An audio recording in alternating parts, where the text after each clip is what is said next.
As Alan said, and we all know, Chapel Hill and surrounding communities were recently impacted by the storm, which have disrupted the lives of so many people in the community. Can you hear me now? Yeah. So our community was impacted by the storm, and as a club, we have to respond and support, being one of our values of service.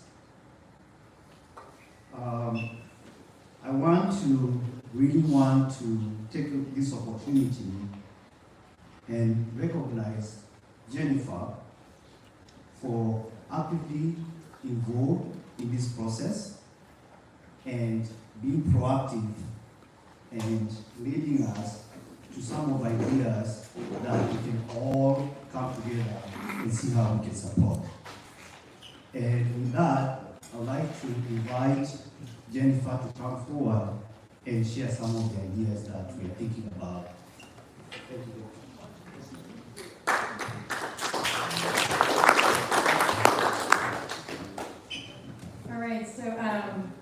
Most of you know that my day job, I work with Habitat for Humanity. So my disclaimer is I've been mostly focused on the housing side of the disaster this week.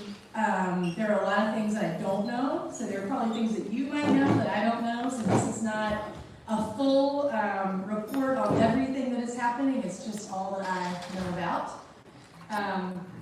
The quote that I've been leaning on this week is, our task is not to bring order out of chaos, but our task is to figure out how to get the work done in the midst of the chaos. And if any of you have ever gone through a disaster response, it's just complete chaos. It is a coordination and logistics nightmare, and one that takes a while to get started. There are people particularly from the organization called Mutual Aid, if you're familiar with that, which is really just a group of volunteers. They have kind of a neighbors helping neighbors model, and they have had boots on the ground since day one, canvassing, knocking on doors, trying to find out who was impacted, what are their immediate needs, food, shelter, water, clothing, and then trying to get people plugged in where they can.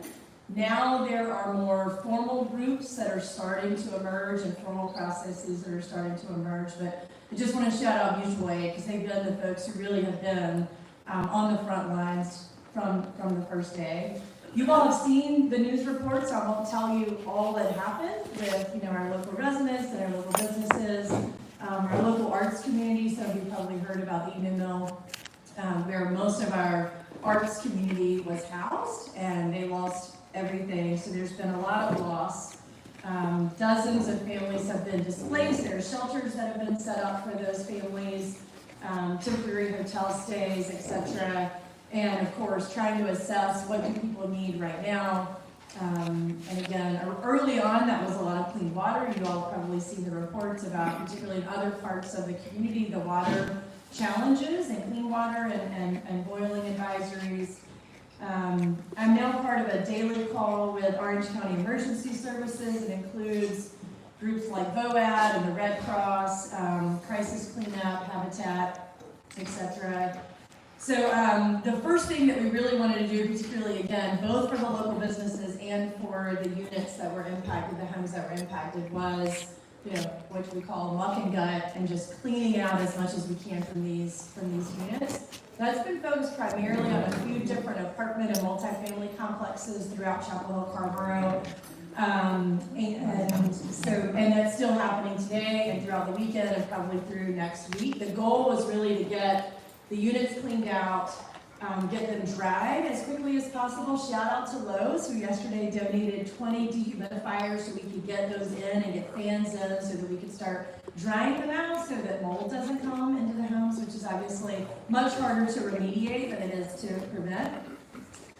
We know that the local businesses, as we said, just across the street have been, that whole shopping center is shut down, and they've also been doing some clean out of their own And so there's a lot happening. There is a recovery, what they call a recovery assistance center, I think is what they're calling it, that's set up at the new Drakeford Library in downtown Carrboro. It's yesterday, today, and tomorrow, where people can come and they can talk to folks, what are their needs, and get resources, that type of thing. So that's sort of the current state.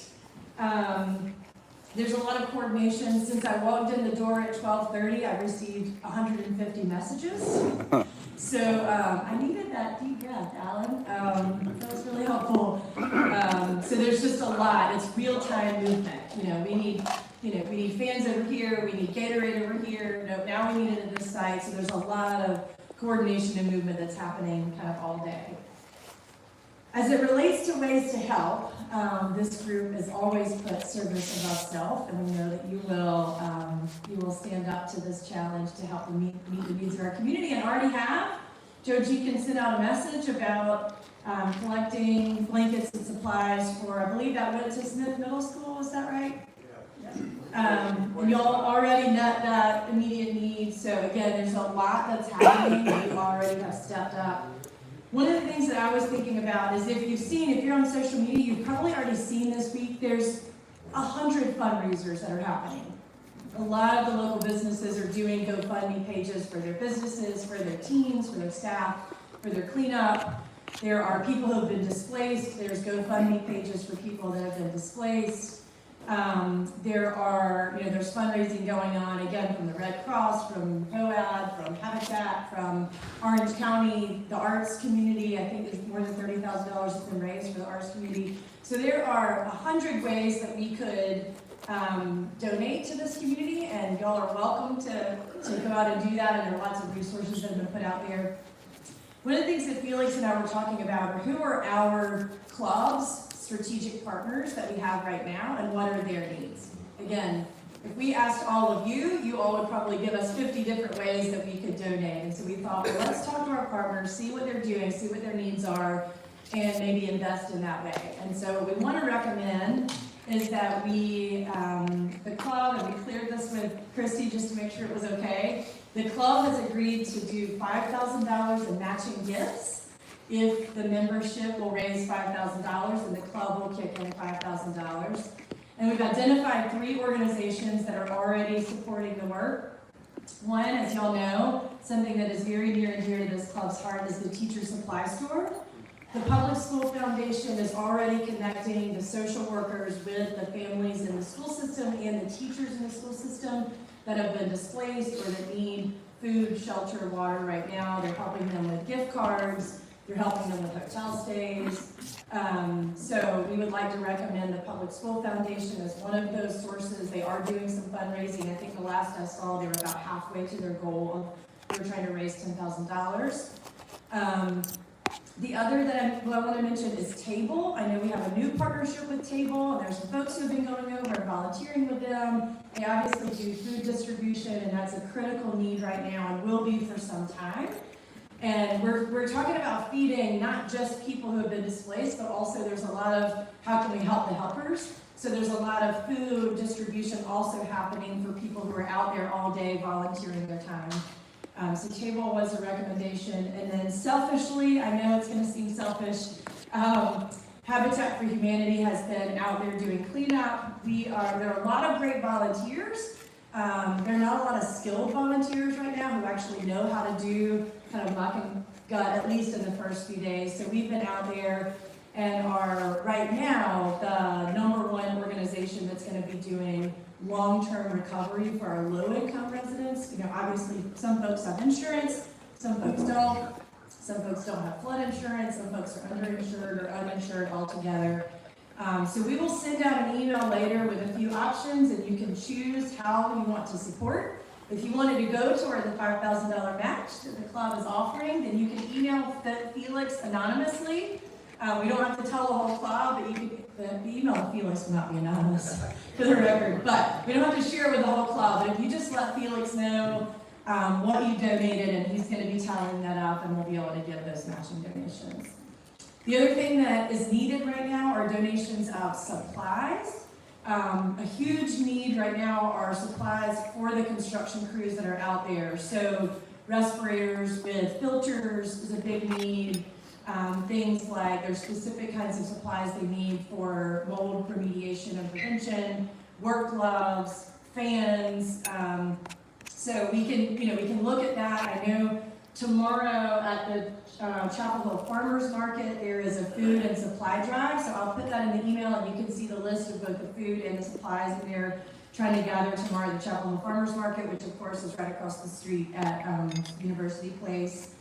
And then, as I said, they're doing a lot of both cooking. There's a lot of meals that are being prepped right now. So those of you who prep and deliver meals for Safety Family House could be called on to help with that for the shelters, and also dry goods for them as well. And the third thing I want to mention is volunteering. A lot of help is needed right now, and again, will be in the year to come. It'll take a while for us to get through this recovery. It's going to be a long road. And I would like to ask, I think what would be really helpful is to have at least one person, if not maybe 2 or 3 people from the club who would be willing to serve as volunteer coordinators, who can get the information real time, what is needed tomorrow, and then tomorrow we could send out a crew of people to help in some particular way. There's obviously things that are needed from a construction standpoint, but there's all sorts of other skills that are needed. I'm on the board of the chamber. I was talking to the chamber. What the businesses need right now are people who can help with pro bono legal services and or help them to file their insurance claims, to read through their insurance policies and figure out what they're eligible for, etc., and how to do that. So if that's something you have some interest in, they need folks doing data entry. There are a lot of forms that are coming in on paper that then have to be transcribed. We put those into spreadsheets and databases. We need drivers. There are folks that that lost their cars, that need to be driven to different places. There are drivers that need to go to Home Depot and pick something up and drive it over to a site. Drivers are needed. They need folks to help coordinate temporary housing, to kind of do intake. Where are you? What do you need? How many people do you have? Do you have pets or not? And then to do some matchmaking with folks who have units available. And then if you have a truck, box trucks are incredible, but any kind of pickup truck is also really needed. A lot of people are trying to move out large pieces of furniture, etc., and need help with that. So I will put together, what Felix and I discussed is putting together a little form that then says, do you want to volunteer? And if so, what are the ways that you want to volunteer? Do you want to be out, with a crowbar, or do you want to be at a computer, or do you want to meet with a local business to talk about legal services? So I'll send out that in a follow-up email as well, and you can tell us if you're interested, and if you're willing to put some time and effort into helping to coordinate some of the volunteer pieces. I unfortunately don't have the bandwidth to do that right now, but if anybody from here has the bandwidth and energy and excitement to help in that way, then let me know. Anything else?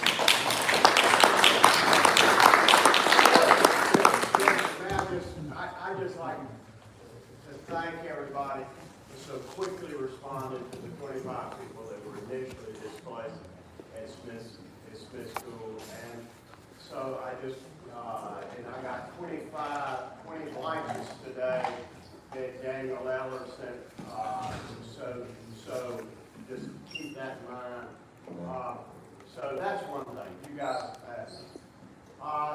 The second thing is that I had a chance to interact with Solicitor, the Hugh, Chief Solicitor, and the police officers, because they got, that first night they got the things to the Smith. They didn't want any traffic over there. Your police force, your first responders are exhausted. I have never seen that. They have been up 4 straight nights. So I want you to remember that as you go around and see. And I was at the town hall last night. So just remember that they are really doing everything they can. They all, Solicitor's been up 4, they all have been up 4 straight nights. The last thing I want you to think about is think about what Jennifer just described. Think about what Eastgate is like. And just for a moment, think what the people in the hill country of Texas are dealing with. It's a magnitude that we can't even imagine. We got to take care of our community. But just for a second, say a prayer for those people. Thank you.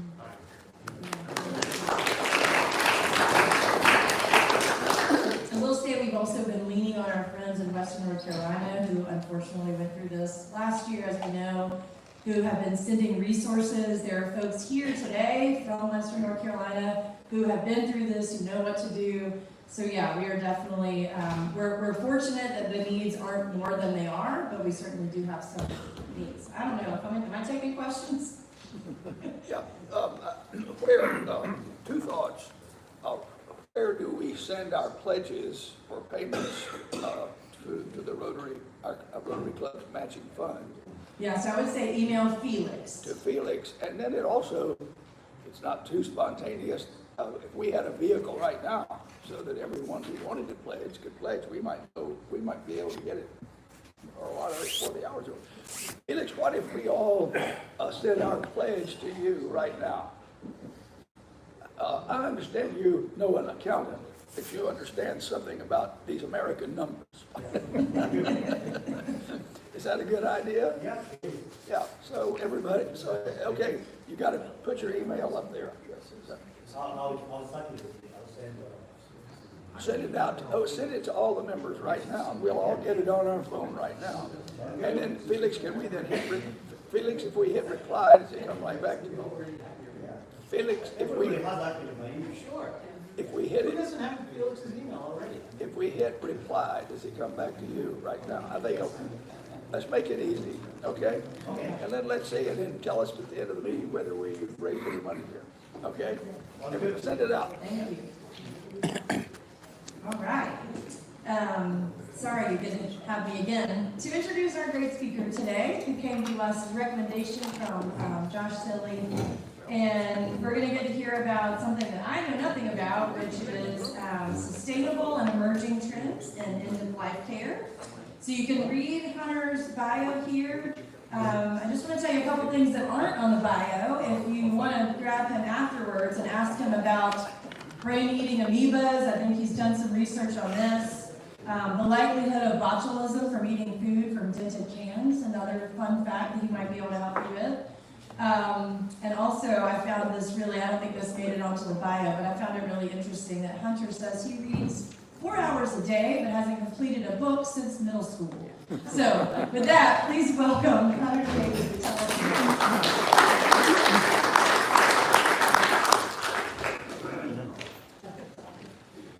Merhaba, nasılsın? It's all the Turkish I know from being there in Istanbul for 3 months. Let me test the clicker really quickly. Okay, I'll go that route. All right, my name is Hunter Beattie. That's my wife, Veronica. 3 years ago, we opened Inswell, which is a modern, eco-friendly funeral home located in Hillsborough. We are the Triangle's first aquamation facility, and I'll talk to you more about what that is momentarily. There are only about 40 aquamation facilities in the country. We also offer low-emission cremation and green burial.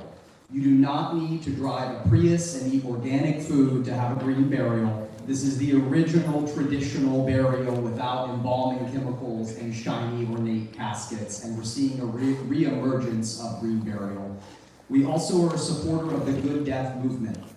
That is quite simply a movement to encourage more open and honest conversations about death and dying, about what we have done with our bodies, about communicating what we will have done to our next of kin, and how we want to be treated at end of life. So I will move on. This is our beautiful funeral home. We have Reader's Digest for our clients. We have maroon carpet. We have floral wallpaper, and we have a selection of shiny caskets made in China. Just kidding. This is our funeral home. So we wanted to create a more modern space. We have an urn gallery with over 300 urns made by local artists. Early on, when we knew we were going to open a funeral home, which came out of nowhere, we knew we needed urns. And I looked at some other funeral homes in our area, and I saw urns for the veteran. And it was eagles on the flag, made in China for the veteran. So we worked with local artists. You'll see in the bottom right-hand corner, those are gourds that were grown in Pittsburgh that are hand-painted. and we have real plants. So our funeral home does not have maroon carpet, it does not have floral wallpaper, it is a more modern experience for our clients. So how did we get started? So in January 2022, I was sitting next to a cemetery in Carver, Westwood Cemetery, that now actually offers natural burial. And I read an article that former Archbishop of Cape Town, Nobel Prize winner, anti-apartheid activist Desmond Tutu chose aquamation instead of cremation after he died. I'd never heard of it before, but about 100 feet away, someone was having a traditional burial. There was a shiny pink metal casket. The person inside had likely been preserved with formaldehyde. The casket was about to be placed into a concrete vault in the middle of town, in the midst of an affordable housing crisis, with houses around inhabited by people who were unrelated to the people buried in the cemetery. Now, many of our municipal cemeteries are nearing capacity. So all of the articles about Desmond Tutu's decision, they presented this opinion that our modern funeral industry is expensive, it's unsustainable, and it's bad for the environment. And that the path forward is aquamation or natural burial. So 2 weeks later, without any background in the funeral industry, my wife and I have been married 11 years. We've never talked about opening up a funeral home. The only dead body I had ever seen was my father 17 years ago, and that was very brief. 2 weeks after reading the Desmond Tutu article, my wife and I put a deposit on a $300,000 aquamation machine without knowing where we were going to put it. So 2022 was a difficult year, but we opened in October 2022 as the Triangle's first aquamation facility, and a year and a half ago, we became a full funeral home, so we could offer cremation and burial as well. So we're going to talk a little bit about where end-of-life care started. Before the 1860s, we buried our loved ones on family property, a church cemetery, a community cemetery.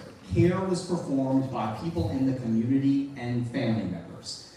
But then, during the Civil War, Union soldiers were dying in the South, and the railroads refused to transport their bodies up north. So Abraham Lincoln ordered that, if feasible, their bodies be preserved. So field embalmers, who understood the arterial network of the human body, they would use creosote, alcohol, turpentine, and arsenic to preserve the bodies of Union soldiers so the railroads would transport them up north and their families could see them again.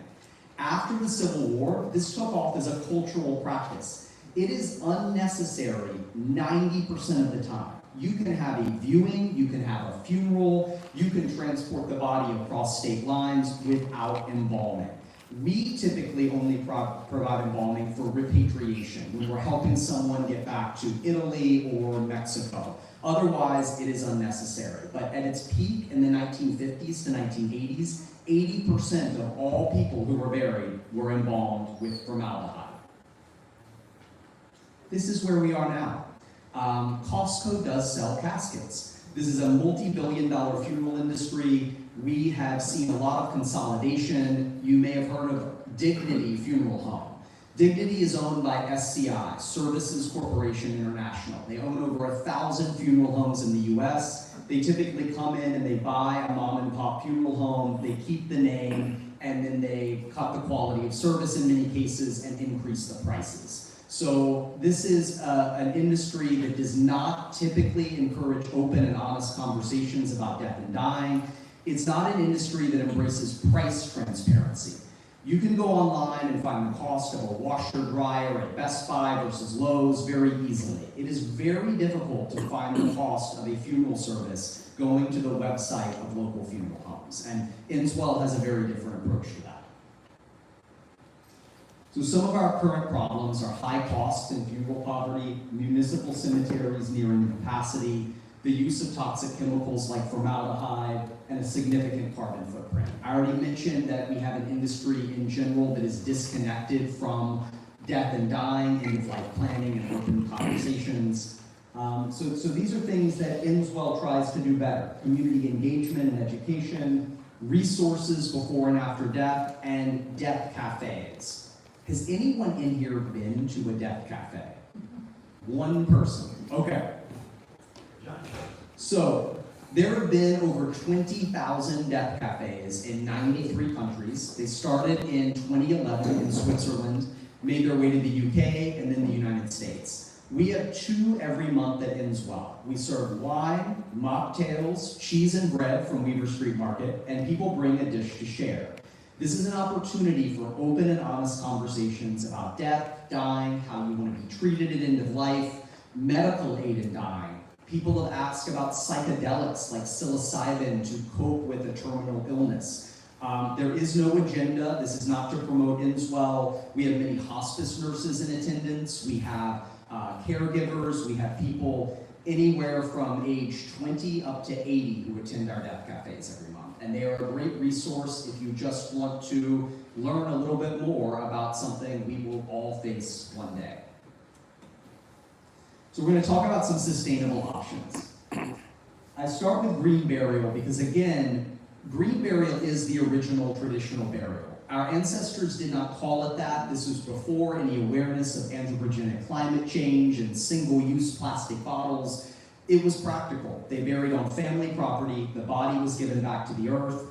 This is an example of someone who my wife shrouded before burial at Blue Stem Conservation Cemetery. We had permission from the family to use this photo. This is actually a tablecloth that the family used for 30 years at every Thanksgiving. So this is a family heirloom. My wife is amazing at gift wrapping. I've known that for 11 years. She is the best shrouder in our community and now gives shrouding workshops at various cemeteries that allow green burial. So again, this is just burial without embalming, without a concrete vault, without a non-biodegradable casket. You still have the expense of the plot and opening and closing the grave, but you don't have a $5,000 casket, you don't have a concrete vault, and you don't have an embalming expense. So it tends to be less expensive, and unless you are embalming for cultural or religious reasons, it is typically unnecessary, and it is physically traumatic, and it's using formaldehyde. This is Blue Stem Conservation Cemetery. Who here has heard of Blue Stem? Another one person, okay. So Blue Stem is one of 13 conservation cemeteries in the country. It is an 87-acre nature preserve. They only practice natural burial. You can be buried in the meadow or in the forest. Your body is given back to the earth. They have removed invasive species and planted native grasses. Blue Stem is actually a native prairie grass. It is the only cemetery I've been to that I would describe as beautiful. And the, let me skip to this another slide. So this is an example of a burial at Blue Stem. Rather than the rickety lowering device, the metal plastic lowering device at the traditional cemetery, family members and volunteers actually lower the body into the grave. Many of the volunteers, 60 in total at Blue Stem, had buried their own family members there, and they come back to support other people who are having a burial at Blue Stem. So this is an amazing option, again, one of only 13 conservation cemeteries in the US, and it's located in Cedar Grove. So I always talk about cremation before we get into what many of you are really curious about, which is aquamation. Cremation is a more environmentally friendly option than conventional burial methods. You don't have embalming, you don't have the shiny casket, you don't have the concrete vault, and you're not taking up a plot in a cemetery in town. But cremation, it involves burning the body at between 1400 and 1800 degrees. The goal is to remove the part of the body that breaks down after death, so something essentially shelf-stable can be returned to the family. There's a common misconception that cremation reduces the body to ashes. I scattered my dad's ashes 17 years ago. I don't really remember at the time thinking, oh my gosh, this doesn't look like campfire ash. Really, it is bone dust. By law, every funeral home, aquamation facility, and cremation facility in the US is required to break down the bone fragments after the process into something that is not recognizable as bone remains. So that is something we have to do at Inswell. It is done at every cremation facility, every funeral home. But the issue with cremation is that not only is it dependent on natural gas, Are you combusting the body? Is there carbon emission? But there are also hundreds of toxic and carcinogenic gases emitted when you're combusting the body at 1800 degrees. So that is why some people are then drawn to aquamation, because aquamation has a lower carbon footprint and doesn't have any toxic or carcinogenic gas emissions. So now we're going to talk about aquamation. So aquamation is also known as alkaline hydrolysis or water cremation. Now, it was first patented in 1888. It wasn't until 1995 at the University of Florida where they were using it for bodies that had been donated for their anatomical gift program. So you donated your body for medical research at the University of Florida. Your body was aquamated rather than cremated. UNC, Duke, Elon, we'll talk about them in a moment. They all offer anatomical gift programs. They will cremate after the process. So then in 2005, the Mayo Clinic in Minnesota started offering aquamation after anatomical gift. It was not until 2011 that the first funeral home began offering it, and then this process was legalized in North Carolina in 2018. Inswell opened in 2022. There are a handful of other providers. Shelby, North Carolina has a provider, and Wilmington. So we're the closest within about 3 hours of here. Let me make sure the next slide. Nope. Okay. So rather than burning the body, we are circulating an alkaline solution around it. This process, alkaline hydrolysis, is essentially converting the carbohydrates, fats, and proteins into sugars, salts, amino acids, and peptides. This is shockingly similar to what happens when the body is buried naturally in the soil. That is how the body breaks down. We are just accelerating this process. So whereas cremation takes 1 to 2 hours, aquamation takes 6 to 8, natural burial takes maybe 9 months for the body to break down. So we are performing a similar process to natural burial, but in about 6 to 8 hours. What is left are rigid pieces of bone, just like with cremation. We provide an urn back to the family. We actually, for better or for worse, return about 30% more ashes because we don't lose any to the chimney effect of the crematorium. The ashes are white instead of gray or char because they haven't been subjected to 1400 to 1800 degree temperatures. And many people choose this process not just for the environmental benefits, but because they think it's a gentler process. We're using much lower temperatures, we're returning more ashes. We are actually helping the majority of families in our area now when there's been an infant or a fetal death. Cremation, the high heat involved, just cannot return ashes when you have such a delicate bone structure, whereas aquamation can.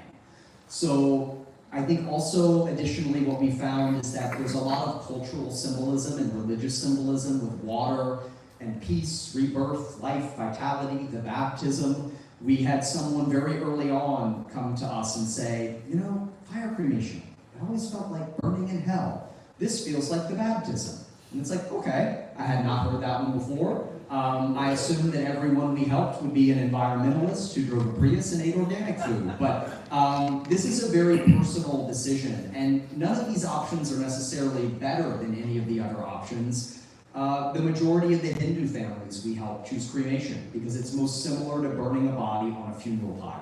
So this is a very personal decision based on personal preferences, religious and cultural traditions and preferences. But aquamation is just another option for families that has some benefits. I always mention anatomical gift programs, which are programs where you donate your body for medical research.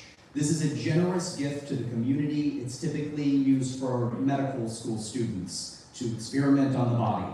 But we have Duke, we have UNC, let me see.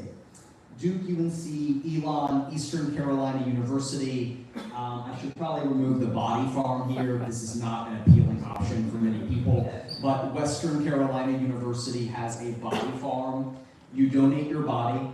It's free for your family. They will leave it out and study how the body breaks down. This is particularly useful for forensic pathologists. So again, a generous gift, but probably the grossest method of disposition of the options available to you.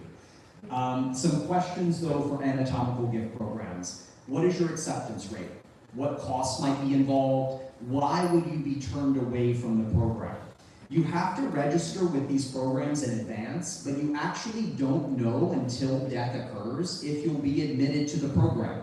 You could be turned away because of low weight, the cause of death, an infectious disease, bed sores. So this is particularly problematic for people who had pre-planned with an anatomical gift program. Death occurs, the hospice nurse arrives, the hospice nurse calls UNC or Duke, and that's when the family finds out that the anatomical gift program will not accept them. So the reason we include them in our slideshow, this is a generous gift to the community, but you need a plan B if your plan A is an anatomical gift program. They are also closed after 5 p.m. and on the weekend, so you have to die Monday through Friday between 9 a.m. and 5 p.m. to work with an anatomical gift program. That is where a funeral home, doesn't have to be Enswell, but a funeral home should be involved as a backup plan. All right, we're getting to the end of the presentation. I'm just going to talk a little about working with a funeral home.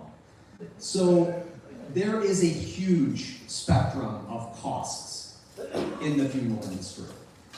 You can get a cremation in our area for between about $1,200 and $1,500. You'll find funeral homes that advertise a bit lower than that, but this industry is known for hidden fees. Some funeral homes will advertise a cremation package that doesn't include the crematory fee. Funeral homes will advertise a package that doesn't include transportation from the place of death to the funeral home. So this industry is known for price obscurity and hidden fees. Out the door, though, you're about $1,200 to $1,500 for what I call high-volume crematoriums. Typically, they don't own their own building. They might be in a strip mall. They minimally interact with the family. Ideally, you are making arrangements with them online. You're not having a funeral or a memorial. You're not having a viewing. They'll send a pretty inexpensive transportation team to your house. The transportation team could be late. They are keeping their costs as low as possible. However, they make this very affordable. The average burial with a funeral costs $8,000 to $9,000 in the U.S. In our area, it's about $10,000. And suddenly, funeral care, death care, is cheaper than it has been since the beginning of the modern funeral industry. A cremation for $1,200. So that is the flip side. It is often low quality service, but it is very affordable. At the other end of the cost spectrum, you have cremation for $4,000, $4,500, just for cremation. If you have a funeral home that's been in our community for 50 to 100 years, and they own a $10 million building in downtown Durham or Chapel Hill or Raleigh, and they have 15 full-time staff, you're going to pay $4,500 for a cremation. You're essentially paying for that overhead. But if your other family members have had a relationship with that funeral home, if your church works with that funeral home, costs may not be an issue. It may be very meaningful for you to work with that funeral home that's been serving the community for 100 years, even if their basic cremation is only $4,500. It's all, $4,500. So we tell people, read Google reviews. Only work with funeral homes that publish their general price list on their website. I say that because obviously Enswell does. There are a handful of other funeral homes that do. The GPL, the General Price List, is an FTC, Federal Trade Commission regulated document. It is a funeral board regulated document. It reviews every single thing you might be charged for working with the funeral home. If the funeral home doesn't publish it online, they probably have something to hide, and you will be hit with hidden fees once you go in to make arrangements for your family member. So ask people you know, consider working with a non-corporate funeral home. They are able to customize services much better than a corporate-owned funeral home. We're non-corporate. Walker's is non-corporate. Hall Wynn is non-corporate. Clemens is non-corporate. And they are able to take care of a family much better, in my opinion, than some of the corporate-owned funeral homes. And I think that's it. Okay, so you can ask anything you want. Where does the liquid go after aquamation? How do I know you're going to be in business in 5 years when you just opened? Anything you want, I've heard almost all of it. This is more of a logistic question. So if I wanted to work with Walkers, and have an aquamation, they would coordinate with you? Or do I have to go to Enswell for my funeral? So we approached Walkers when we opened, and Okay. they were not interested in offering aquamation. Walkers also does not offer natural burial. But I think that some traditional funeral homes, they're traditional. This is a very anachronistic industry, resistant to change. There are many other funeral homes in our area that do offer aquamation.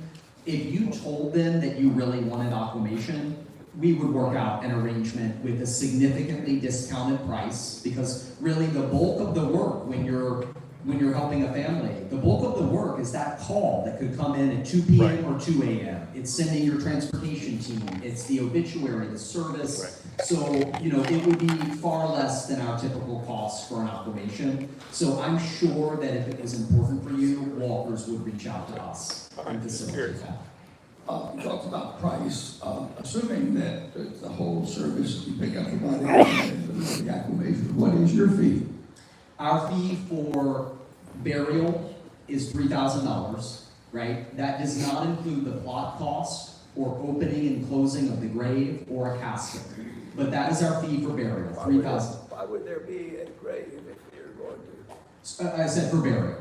So No, for, this is for acclimation. yeah, so our cremation is $3,000. What's for acclimation? Aquamation is $3,500. And we are known for not upselling our clients, for not having hidden fees. That includes 50 miles of transportation to Enswell.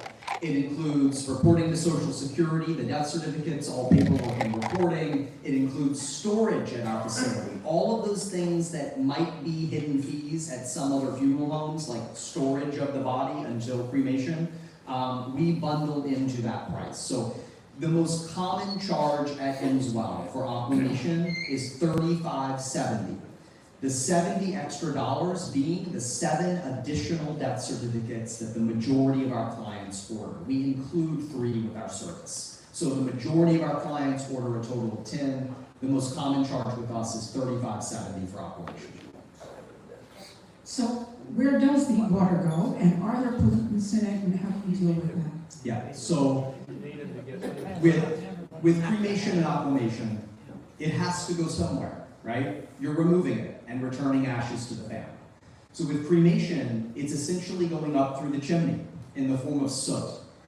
I think that soot doesn't soar to the heavens. I think it settles on the rooftops and the streets and is ultimately washed away into the stormwater system, making its way in Hillsborough to the Eno River watershed. That is where we send the aquamation water. It is treated at the water treatment facility. It goes into the Eno River watershed. This is also where, and I'm sorry to gross you out, I know, I'm glad you've eaten. If you have embalming, they drain the blood from the body right into the sewer system. This is an industry that does not encourage open and honest conversations about really what happens or death and dying in general. So I think that is honestly the biggest opposition to aquamation. When people first hear about it, they're like, what do you mean Granny is going down the drain? And it's like, well, the alternative is up through the chimney and then settling in the parking lot. So, none of it is that pleasant when you really think about how cremation works, how aquamation works, embalming, or the body breaking down in the soil. We tell people, think about it for a week, make a plan, and then don't think about it anymore.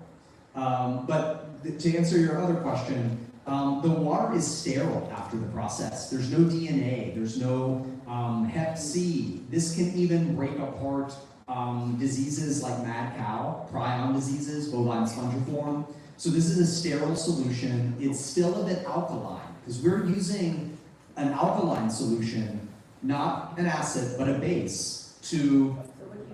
I'm not a chemist. Where does the DNA go? Where does any environmental pollutants in the body go? What happens? So the only potential for a pollutant, right, is the potassium hydroxide, the alkaline solution. Potassium hydroxide is commonly used in soap making. It is not an acid, it's a base, but it's still caustic, right? That's how this is accomplishing the goal of, really when we die in the absence of cellular respiration, our cells become really acidic. That's the precursor to our bodies breaking down. That's a natural biochemical process. we are in many ways mimicking that with this base. So what we are sending to the water treatment facility still is basic. It's still a high pH. However, water treatment facilities run in an acidic environment as the bacteria break down waste. They actually add potassium hydroxide to mitigate the acidity. So this is in many situations a beneficial chemical that they're using to mitigate the acidity at the water treatment facility. And that's what we're using for the process. Dickie and I grew up in eastern North Carolina. That's Dickie right there. They had interesting, in my little town, we had the worst named funeral home I've ever heard of. Okay. Hatcher and Skinner. Hatcher and Skinner funeral home. And then Dickie had one I heard about, and that there was a black funeral home in Goldsboro that had a drive-in window. Oh. That's true. Yeah, okay, so that is true, which I always thought was fascinating. Well, you know, banks actually make good funeral homes because you have the area for the teller that can double as where you would load the casket to go to the cemetery. So there are a lot of banks that have become funeral homes. So maybe it was a former bank and that's why they had a drive-through window. I just wanted to know, like, did you have to go and get certified like the way funeral directors do? Because you mentioned you and your wife went out and bought an acclamation machine. Yeah. It came with a book and that's it? Or did you have to get it through a license? Yeah, so I'm known for impulsivity in the relationship. My wife, I convinced her that we should cancel our wedding and we should backpack abroad for a year instead of having a big fancy schmancy wedding. And we did. We worked on farms in Europe and spent 3 months in Istanbul. I'm known for impulsivity. This is the craziest thing I've ever done. I was just kind of in the midst of an existential crisis, and I saw this as a great way of getting back to nonprofit work, to service work, and helping people and offering something different. Yes, I had to get certified. I was trained on the machine, had to be trained on death certificate preparation, go through background checks and state licensing with the funeral board, with the Federal Trade Commission. And we initially opened up as an aquamation facility. We're now a full funeral home. So now that we're a full funeral home for the last year and a half, we can now take payments in advance, we can do prepayment, we can have memorial services, funeral services, and we can offer burial and cremation, whereas initially all we could do was aquamation. But yes, we are scrutinized as much as any other funeral home with annual inspections and monthly reporting to the funeral board. Yeah, I have two questions. The first one, just to get a natural burial out in the field with the wildflowers. You still have a plot? Is there a headstone? What is common practice? So Westwood Cemetery in Carrboro, they have 300 natural burial plots. They will allow pretty much any type of headstone. Most of the options for natural burial are at hybrid cemeteries. They offer traditional burial over here, and they've started to allow traditional burial over here, and then they have a section for natural burial. But they will allow a headstone. Blue Stem, because it's a conservation cemetery, what they have flat engraved flagstone, something that kind of fits with this beautiful natural setting, and then a little aluminum disc with the GPS coordinates. They have good cell reception. The family can go up there with the GPS coordinates and find exactly where the grave is. So families who are, have a family member buried there, they'll receive a plat with the grave marked. And then we do tell people, though, the meadow does grow over time. If you want your family to be able to come back to exactly where the grave is, you would really want forest burial at Blue Stem Conservation Cemetery, because you'll just follow along a path, past their gazebo, their prayer circle, their cedar bench, make your way past a big oak tree, and there you are with the grave. And it won't grow. So why don't you tell us what a disc cafe is? Yeah, so again, 20,000 death cafes in 93 countries, and people just get together in a room like this. You have a little wine, a little food, and people ask questions. anything on their mind. Whose wishes do you honor? The person who died or the people still alive? Dad wanted a $20,000 funeral. We don't want to honor that. And people will just talk and bounce ideas off each other. It's a very supportive group. It's not a grief group, but we have a lot of industry experts who come. We have estate attorneys, hospice nurses, doctors, and just lay people from the community who know that at some point they're going to die. And it's really, the purpose of it is to talk about something that's a bit taboo that many people don't talk about enough. Yeah, so my second question was, I get excited about a business story. You have an interesting story. You got into this without much of a business plan. Sounds like a valuable, interesting service for the community. What's the biggest thing that you are now realizing that you didn't expect from the bank? Oh, gosh. I mean, when I flew to Las Vegas to train on the aquamation machine, because the other one in North Carolina, the guy wouldn't let me train there because he wasn't happy I was opening, they lead me into the back, and we pass the mortuary cooler, and the doors open, and I see bodies. Then we pass the crematorium, and I feel the heat radiating off the crematorium. We walk in, and I see this $300,000, 6,000 pound vessel that looks like something a billionaire would explore the depths of the ocean in, and I pass out. You know, I didn't think about being around dead bodies all the time, and you know, I didn't think about the 24/7 nature of the business. My wife and I worked on Thanksgiving. We worked on Christmas Eve, Christmas Day, July 4th. Death occurs anytime, and often more on the holidays or around the holidays. Veronica and I refuse to use a call service. If you call another funeral home at 5 p.m., 5:30 on the weekend, you'll first get a call service in Idaho. They won't be able to answer any questions, and then they'll route that call to a funeral director. Our core team of 6 people now, we answer the phone 24/7 for our clients. So, I also didn't know we were going to get into traditional burial and that we would offer embalming. I approached this as, oh, we're going to be the eco-friendly funeral. That's our focus.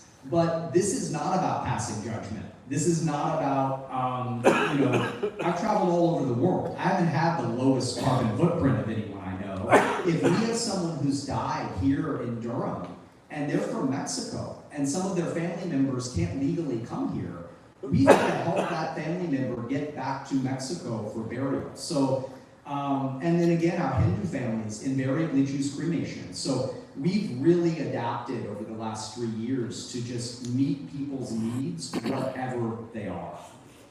So I have two comments I'd like to elaborate on. One is, as an orthopedic surgeon, after you burn these or acclimate these, you're going to have a lot of prostheses, metal prostheses left over. My understanding is there's some big box in the corner, pacemakers you can't put through the pacemakers explodes and can't put that through cremation. So if everybody's wondering, yeah, artificial joints will be left when you're done. And my second comment is, when you're talking about small family funeral homes being bought out by corporations, it sounds like HBO is 6 feet under. Is this like the same? Is this similar to that? yeah, I mean, it's a strange industry. I met some of the most compassionate and amazing people I've ever met. I've met some of the weirdest people I've ever met in this industry. But so with aquamation, you don't have to remove the pacemaker before the aquamation. No metal parts need to be removed from the body. With cremation, you do have to remove the pacemaker because it will explode in the crematorium at 1400 to 1800 degrees. One advantage, another advantage environmentally with aquamation is that all the plastic implants in the body that are often components of a hip replacement or mesh from a hernia repair, mercury dental fillings, none of that is combusted into the atmosphere with aquamation, whereas it is with cremation. If we miss a Band-Aid on someone, the Band-Aid will be left over after the aquamation process. But in either case, with cremation or aquamation, you are left with metal parts, and those are just sent to a medical metal recycling company. We get a whopping $40,000 a year from primarily the gold, palladium, platinum from teeth.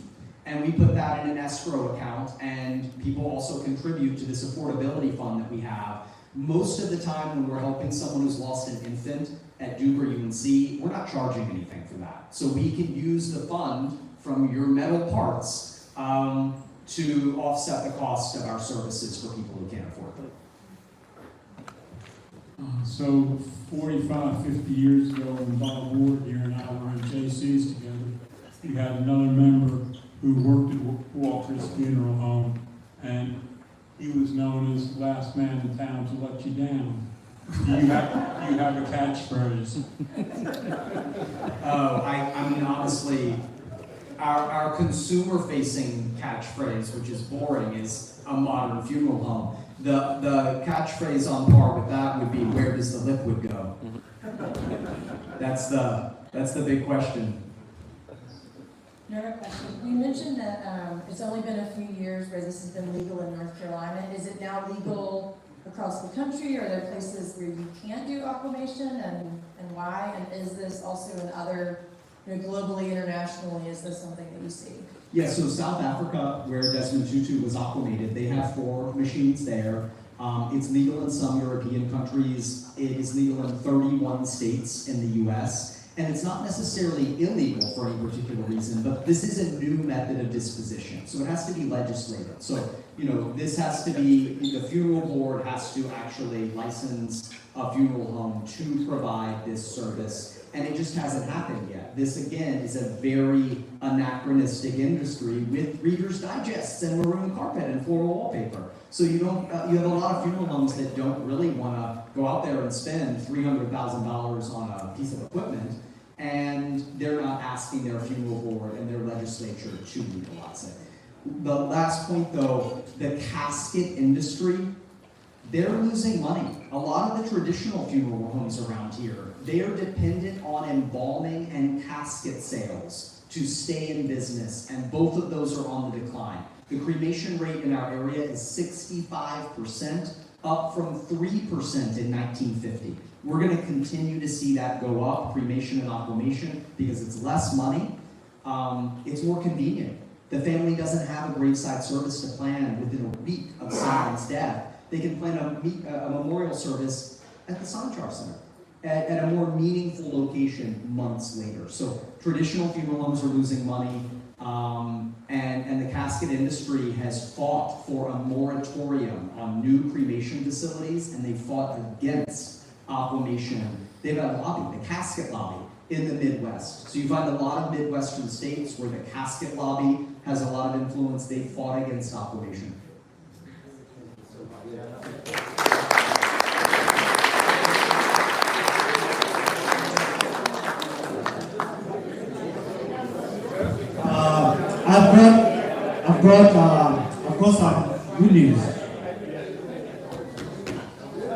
I've got some good news. In the true spirit of service above self, since Jennifer stood here to tell us about how we can react to the aftermath, we have raised $2,500. So, keep them coming. Have a nice weekend. See you next week. Same time, same place.